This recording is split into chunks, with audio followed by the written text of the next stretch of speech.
Welcome to Indian Time, the first of hopefully many shows to come on cultural issues. My name is Tony Incashola. I'm the director of the Salish Peone Culture Committee.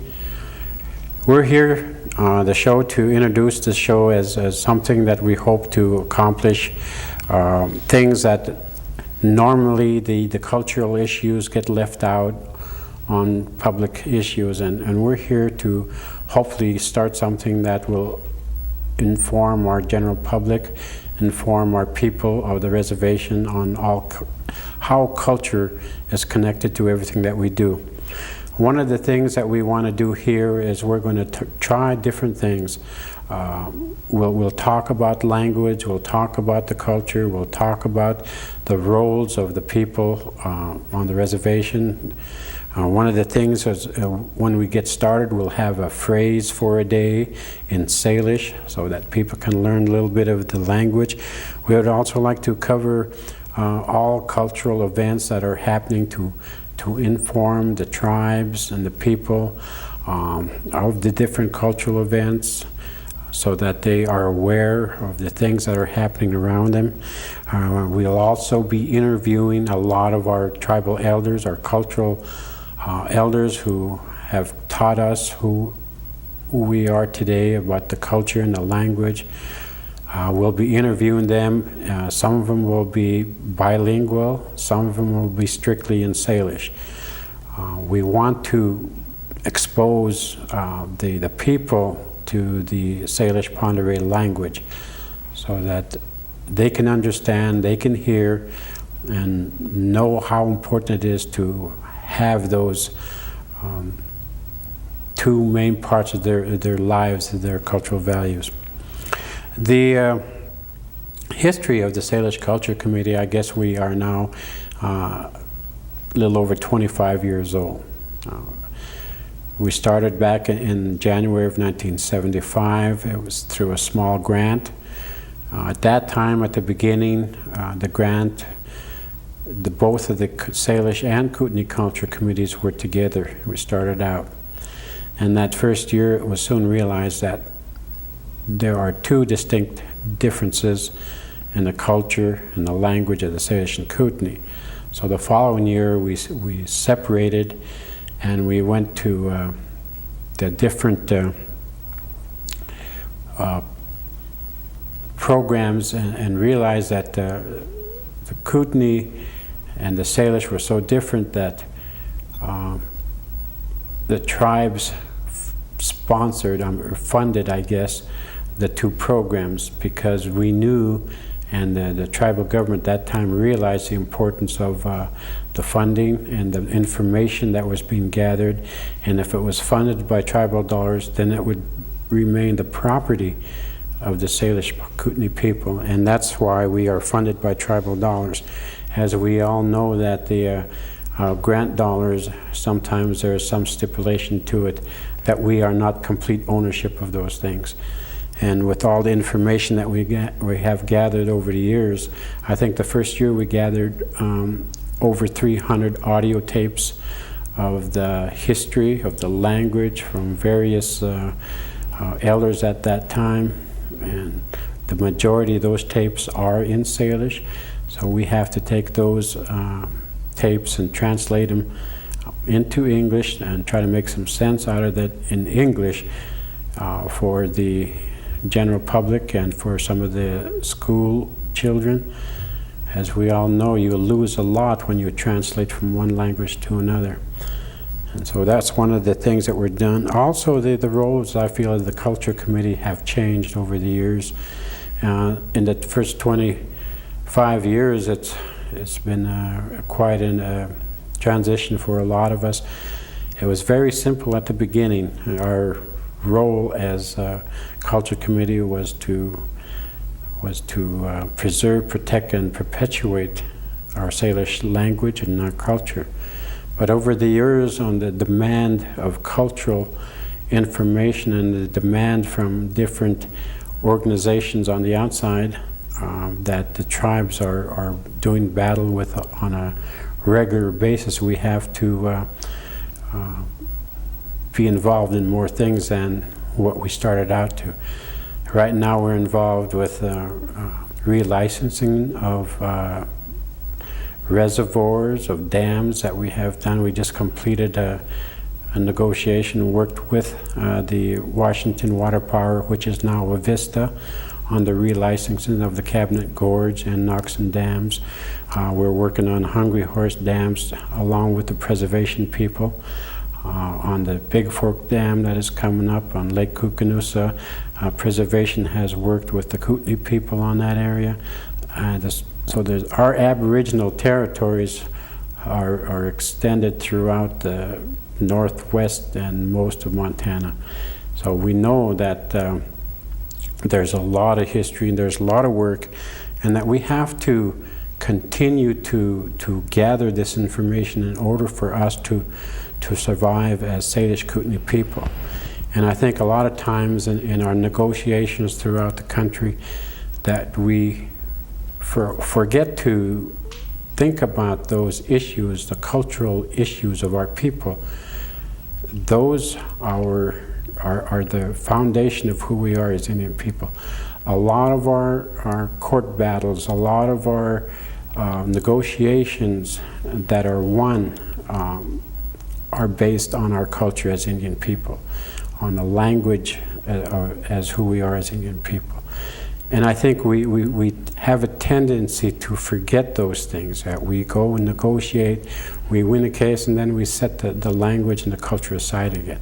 That is part of our everyday life, and we're hoping that this program will bring forth those kinds of things to the general public so that they can understand the importance of who we are as Native Americans of this country, and not only to the non-Indians, but to our people themselves. So a lot of our elders have changed over the years. We have the elders that we started out with 25 years ago, the majority of them, I guess they're all gone now, and then we have another generation of elders. And that information that we have with our elders are passed down from generation to generation to generation. And we as people today, if we don't learn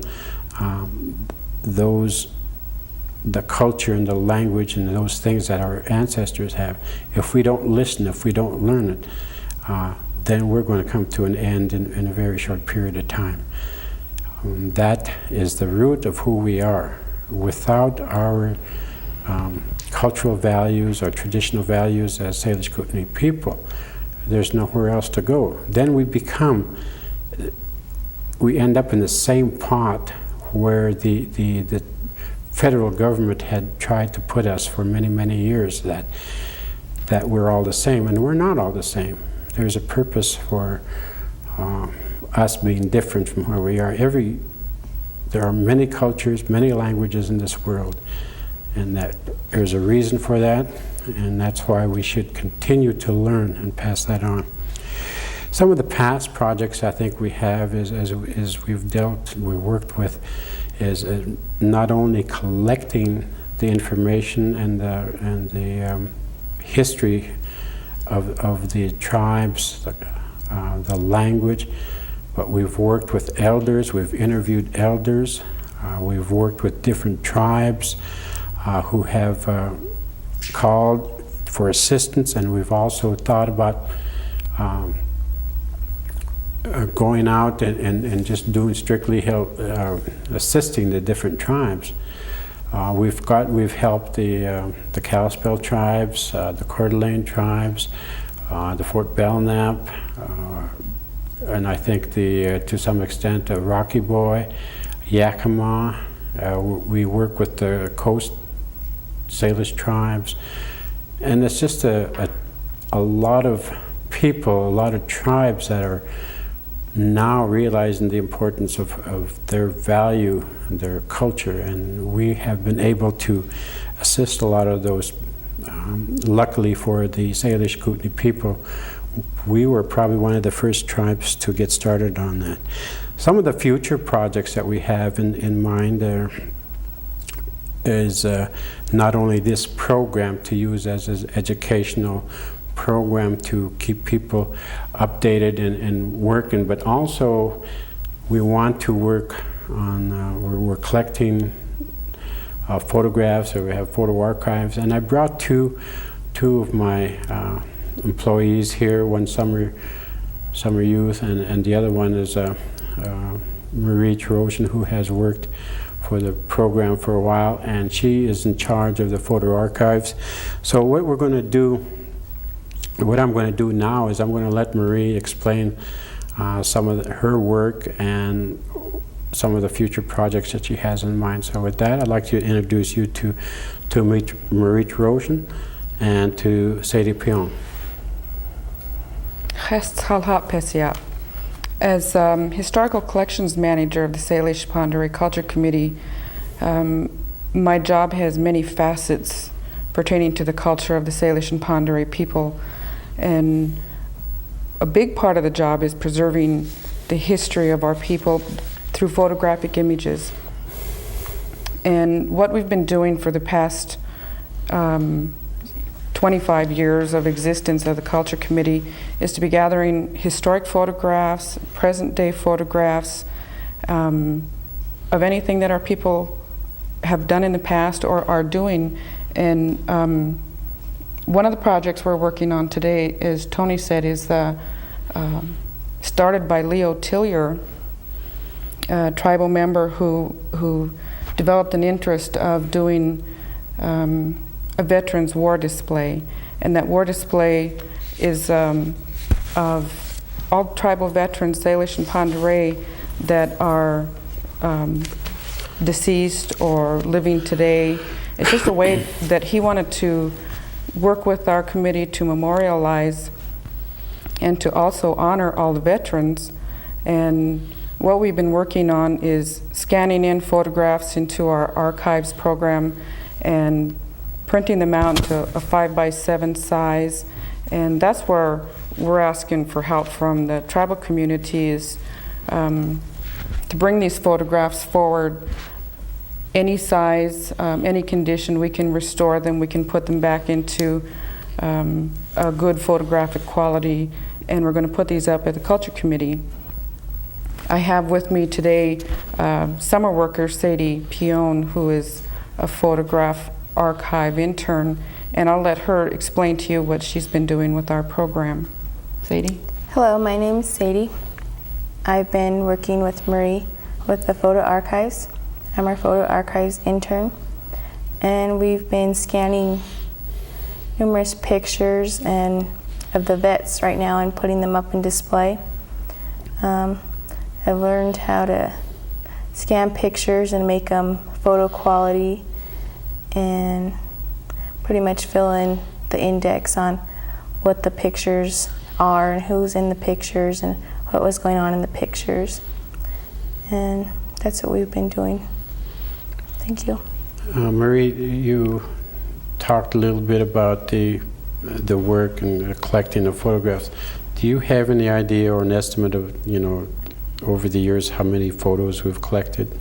Yeah, Tony, we have historical photographs and present-day photographs in our collection dating back to the late 1800s, up approximately 6,500 photographs, and those include negatives. 6,500. And from what areas do you know that you've collected these photographs from? We've collected these photographs from historical societies, local and nationwide. We've collected them from the Smithsonian, private collections, museums. These are places that when we notice where these pictures are going to be, or people bring them to our attention, this is where we go and gather them.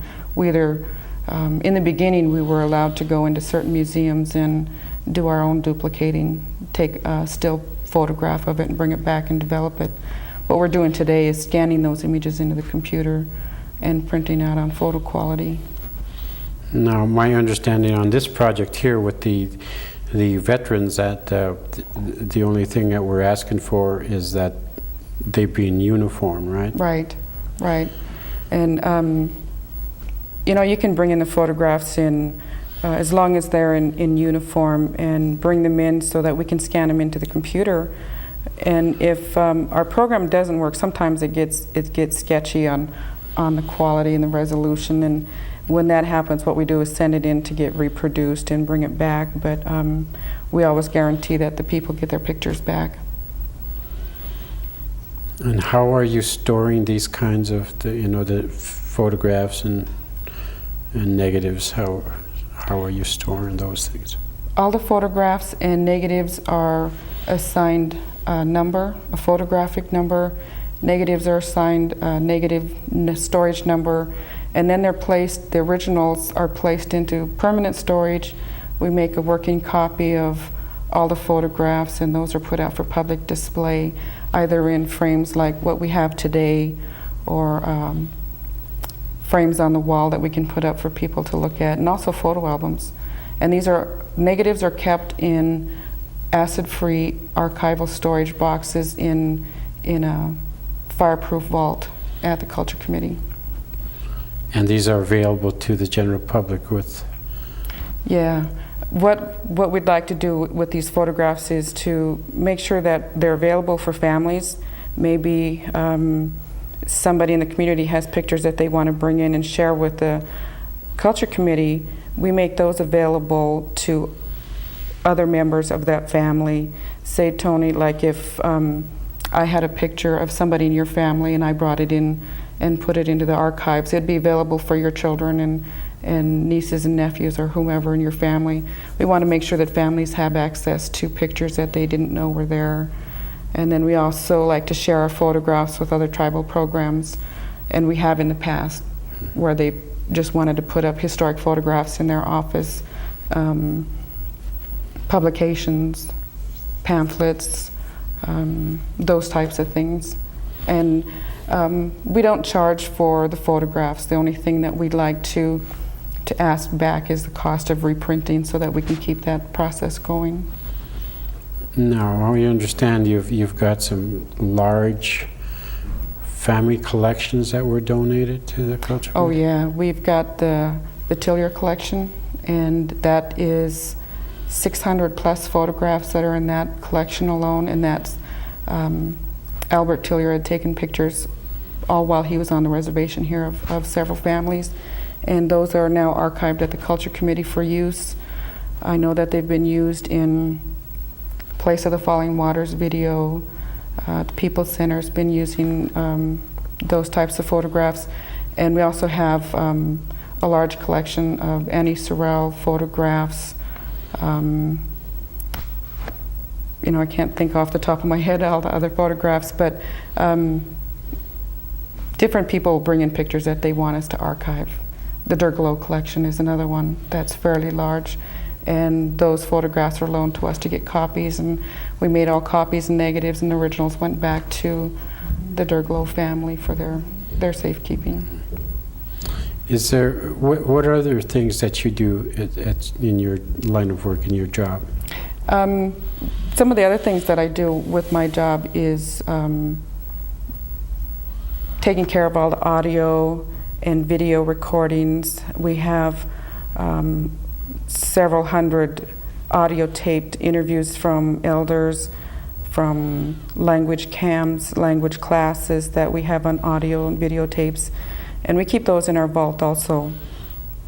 And we have language materials, books, pamphlets, and I try and keep those updated with the current information and put those out for school use, for computer use, for personal use, and program use. So, and then also taking care of material collections. We have a lot of old material collections that have been donated to our office for loan or permanent donation, like leggings, cloth dresses, head roaches, bustles, those types of things. And we keep those there for educational use and to just show our people what types of outfits we had long ago. And now, do you also have collections of songs on audio, of songs of families, or in general? Yeah, we have several audio taped cassettes that we've now transferred all of this over onto mini discs to help with the storage process. And families that have had songs that belong to their families for generations back are now able to come in and go through those tapes, or we can help them find particular songs that had meaning to their families through their spiritual dances and even stick game songs. We have powwow songs and all those types on audio cassettes that we've archived. And they'll never be lost because they've been archived now. And that's something that we as a culture committee can share with our Indian people. Yeah, I know in the past where there's been some people that came to the office looking for some jump dance songs and medicine dance songs, and luckily we've had families that have donated or stored songs there where we were able to give some of these personal songs back to these families, and I think that's something that I'm glad you're working on, and something that we need to continue to preserve. Again, that part of our history, I think, of our value, of our culture. Again, those are the things, the songs that have made our ceremonies possible. The elders have always told us that our songs and our ceremonies have to be done in our language in order for them to be accomplished, I guess. So, is there anything else you'd like to add to Sadie? I don't know. I just think it's really important as a culture committee to bring in young trainees like Sadie, so that teaching our younger people a way of preserving our culture and our language gets easier as we go along. And Sadie's been a really big help, and every year I think it's good that we bring in new tribal members to learn the process of preserving our language and culture so that it'll always survive. Some of the other things that we do at the Culture Committee, or we have monthly meetings with our elders from October through June. We give our elders the summer off to do whatever, but we meet regularly on the first Wednesday of every month from October to June. And during these meetings, we gather mostly the elders to inform them, keep our elders informed on the events that are happening throughout the reservation and throughout the country. Events that are of interest to them culturally. And we also at this time ask for guidance from the elders to make sure that we, as a culture committee, are doing the correct thing for our jobs, so that everything that we do is correct, so that we have an opportunity here as a culture committee to correct some of the history that has been written and done by non-Indians, and we're in the process of that. I guess it's a long process to try to educate the people in that area. On the next show, we'll be talking about another project that we're working on. We're calling it the History and the Place Names of the Salish People. And that project will cover again, and was not possible to do without the information that we have now, with the hundreds of tapes that we have, the oral history and information that we've collected in the past 25 years. From those tapes, we are working on what we call a place name project to identify the areas of the Salish people with these Salish names. And the elders have always said, if it has a name, we were there, we utilize it. If it doesn't have a name, then we didn't use it. So we are in the process, and you'll hear more about that project next one. We also do a lot of language work as much as we can. At one time we were a staff of 12, we're now a staff of 5, and we've worked as much as possible trying to spread out all of our duties in different areas. Language is a very important part of us, and we have a person that takes care of that part, and we're hoping to expand a little more in the near future. Ceremonial life and celebrations are a part of us, part of our culture. So we continue to do research, we continue to meet with our elders to make sure that what we do is correct. We also work on our culture camp, which was just over last week. We had it last week, which is a good turnout.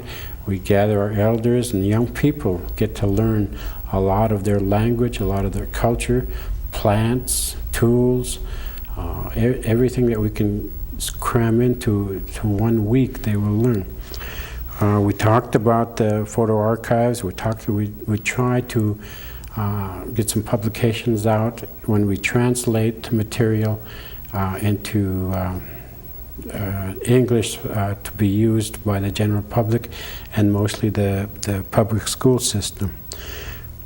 We have a lot of work to do. We have a long way to go, and we continue to work and to struggle with I guess with the staff that we have. But we will continue to educate our people. And this is one way of doing it, of using our own media center to relate some of the things that we're not able to do on a daily basis or one-on-one, but maybe through this way we'll be able to reach a lot more people, get them to understand the importance of the value of Salish Kootenai people, the values of Indian people who have been here for thousands and thousands of years. And throughout the coming shows, I hope that we'll be able to show you how important those things are, and hope that you continue to watch this program and to learn more about who we are as Salish and Pend Oreille people.